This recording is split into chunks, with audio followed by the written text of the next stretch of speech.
वसुदेव सुतं देवं कंसचानूरमर्दनं देवकी परमानंदम कृष्णं वंदे जगद्गुरुं कृष्णं वंदे जगद्गुरुं। जय राधे राधे, जय श्रीमन्नारायण। पुनः आज गीता जी के ऊपर फिर एक मन में चल रहा था, एक स्मरण में आया कि गीता जी पर कुछ कहें। भगवान श्री कृष्ण अर्जुन को साथ में लेकर के जिस रथ पर आरूढ़ थे महाभारत के युद्ध में, उस रथ का नाम है कपिध्वज रथ, और भगवान का जो रथ है उस रथ का नाम है गरुड़ध्वज रथ।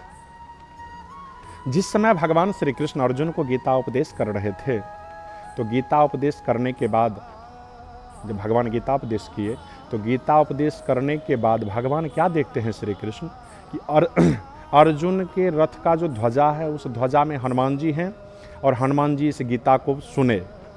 तो हनुमान जी से भगवान कहते हैं कि हे हनुमंतलाल जी, आप गीता सुने अवश्य हैं, लेकिन गीता सुनने का आपको कोई फल नहीं मिलेगा। फलस्वरूप फल के जगह पर में आपसे पाप हो गया है, आपसे अधर्म हो गया है, आपसे अनीति हो गया है। तो हनुमान जी कहते हैं प्रभु, हमसे ऐसा क्या अपराध हो गया है, क्योंकि गीता जिस तरह से अर्जुन सुने हैं उसी तरह से गीता हम भी सुने हैं।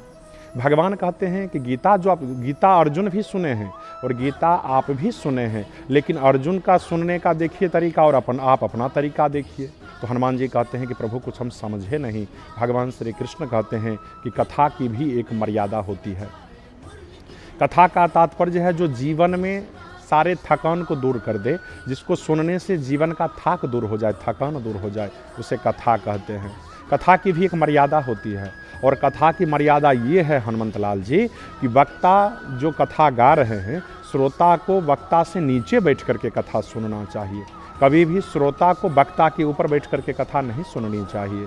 और हे हनुमान जी, आप ध्वज पर में बैठ करके जो कथा सुने हैं, यानी हम गीता उपदेश कर रहे थे और आप मेरे ऊपर बैठ करके जो गीता सुने हैं, इससे आपको गीता सुनने का कोई फल प्राप्त नहीं होगा।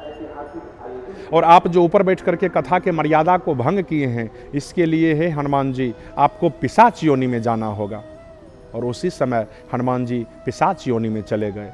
तो हनुमान जी भगवान से कहते हैं कि प्रभु, हम जो पिशाच योनि में आ गए हैं, तो इस योनि से हमको मुक्ति कैसे मिलेगा। तो भगवान श्री कृष्ण कहते हैं कि हे हनुमंतलाल जी महाराज, जिस गीता को आपने अनीतिपूर्वक सुना है, हम चाहते हैं कि उसी गीता के ऊपर आप अपने हाथ से एक भाष्य लिखिए, भाष्य तैयार कीजिए। और जिस दिन आप अपने हाथ से गीता जी के ऊपर एक भाष्य तैयार कर दीजिएगा, उसी समय तत्क्षण पुनः आप अपने शरीर में आ जाइएगा और पिशाच योनि से आप मुक्त हो जाइएगा।